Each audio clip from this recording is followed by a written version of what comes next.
Okay. Hello, I'm Felix Allen. I'm here with Noah Palmer.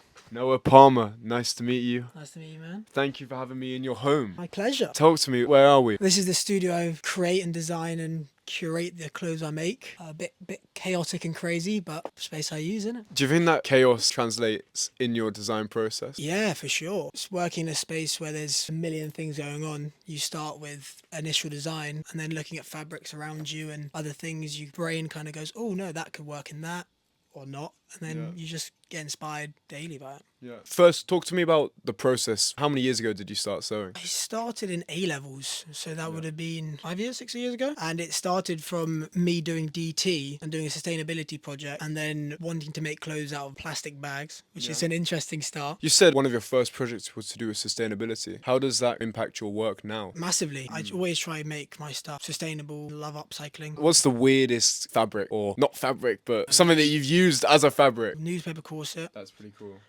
Plastic bag jacket. What do you think about the importance of sustainability in future designers and future design in general? I think it's massive, isn't it? Like, if we keep going the way we do, I feel like fashion will really fuck up the planet. The fashion industry, as we know, is dominated by big brands. How do you small designers stand out? You kind of just need to make noise, be innovative, try do something that the big fast fashion companies haven't done or won't do. For aspiring designers, some advice, where to start, what to think about? Well, for new and upcoming designers, you kind of just have to jump in the deep. It's the most frustrating thing making clothes at some point, because when you twirl something 3 or 4 times and it hasn't come out perfectly and you just want to punch a hole through your sewing machine. If you like something, you make something you like, other people will like it. Follow your own vision. Have you ever injured yourself mid-sewing? Yeah, I put a barbed needle through my finger and I had to go to A&E to get it removed. And I just looked at it and went, Dad, that's fucked. He went, yeah. And then we tried to pull it out, put it more in. Big brands are making sustainable collections. I think big brands doing anything sustainable is good. Yes, agreed. How truthful it is, who knows? Even if it's just them promoting and making a bigger name for sustainability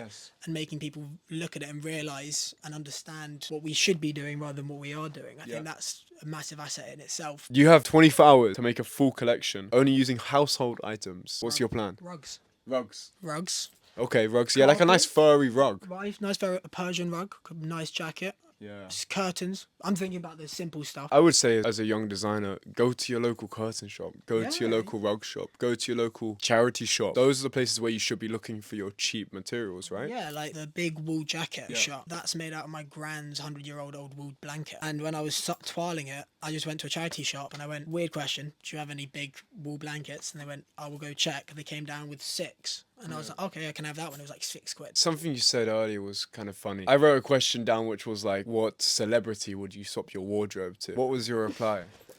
My reply was Steve Jobs. Maybe not wardrobe, but the kind of wardrobe style and lifestyle, because he wore one thing well and all the time. Makes life easier to step out in. You spend so much time as a designer thinking about what other designs there are that you can barely dress yourself, right? Yeah, your head's constantly thinking about fashion and the next look. And then sometimes, which is crazy, the beauty and the best thing is just black jeans and a plain white t-shirt and a pair or no t-shirt. I mean, no t-shirt. He greeted me at the door today with no t-shirt. Oh yeah, no, I live topless. Like literally, whenever I'm work, I need to. It gets too hot and stressful. Should get a beer. Should we get a beer? Let's get a beer. Should I get a beer? Let's get a beer. Time to go, Murray.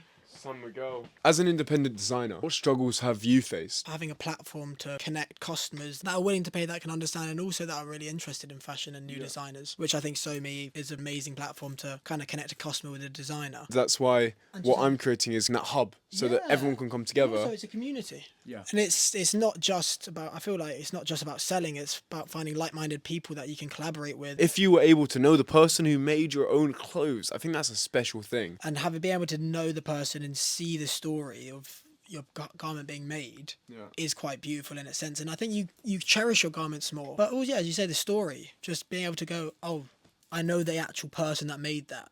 Yeah. And I could see him in the street. Yes. I could see him tomorrow in a coffee shop. Come to London, you'll see him. Yeah. Oh, yeah, you might. If you could describe what you make in a few words, what would that be? Ooh, smart casual streetwear, kind of. Focus on shapes, silhouettes, colours, pattern. Yeah, fabrics and detailing, so finishings and all that. I've been Felix Allen. This has been Noah Palmer. We've been in his design studio, in his own home. Yeah, this has been us. Thanks so much. Goodbye.